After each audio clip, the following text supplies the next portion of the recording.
Assalamualaikum warahmatullahi wabarakatuh. Halo semuanya, perkenalkan nama saya Nurul Pita Devi dari jurusan Manajemen Fakultas Ekonomi dan Bisnis. Di sini saya akan menjelaskan tentang pengembangan produk. Sebelum kita bahas dulu, produk itu adalah sesuatu yang dapat memberikan nilai ataupun manfaat bagi konsumennya. Produk itu dibagi menjadi dua, yaitu dalam bentuk fisik, biasanya dalam bentuk barang ya. Lalu yang kedua adalah jasa. Biasanya seseorang memberikan jasanya lalu menawarkannya kepada orang lain.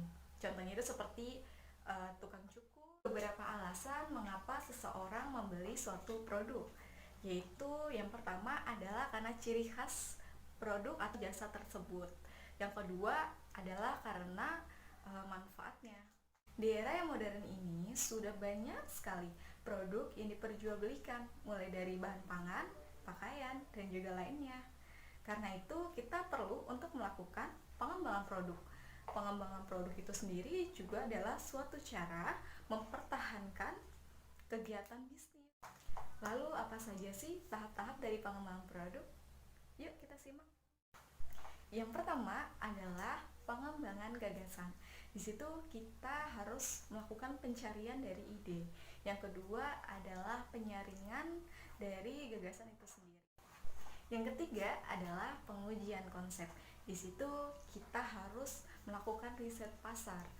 Bagaimana produk itu diterima atau tidak? Lalu apa sih kira-kira yang membuat produk kita diterima? Yang keempat adalah analisis bisnis. Yang kelima adalah pengembangan rancangan.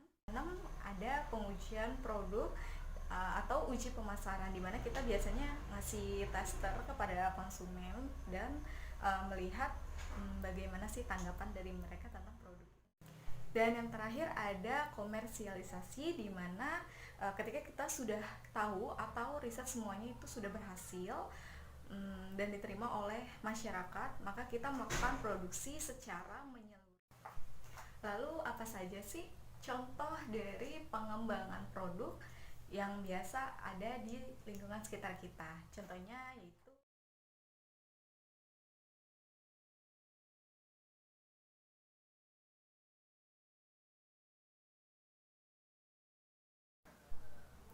lalu kita juga harus tahu daur hidup dari suatu produk. Yang pertama, produk itu sendiri juga pasti mengalami perkenalan ya. Kita kan memperkenalkan produk itu kepada konsumen atau masyarakat. Yang kedua, mengalami pertumbuhan, di mana masyarakat sudah tahu tentang produk itu, lalu mengalami peningkatan dalam penjualan produk itu.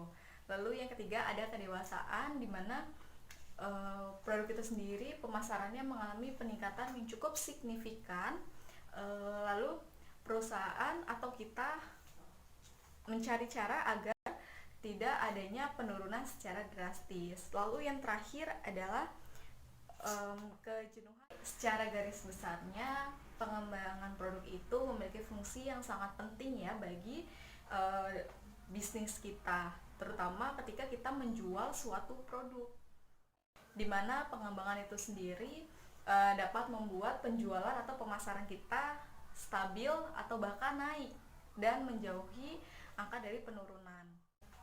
Pengembangan produk juga bisa meningkatkan dari nilai manfaat dan juga nilai estetika yang membuat harga dari produk itu meningkat dan juga dapat diterima oleh masyarakat. Dan yang pasti itu juga dapat menguntungkan bagi kita penjualnya atau perusahaan. Sekian video dari saya, kurang lebihnya mohon maaf. Wassalamualaikum warahmatullahi wabarakatuh. Bye bye.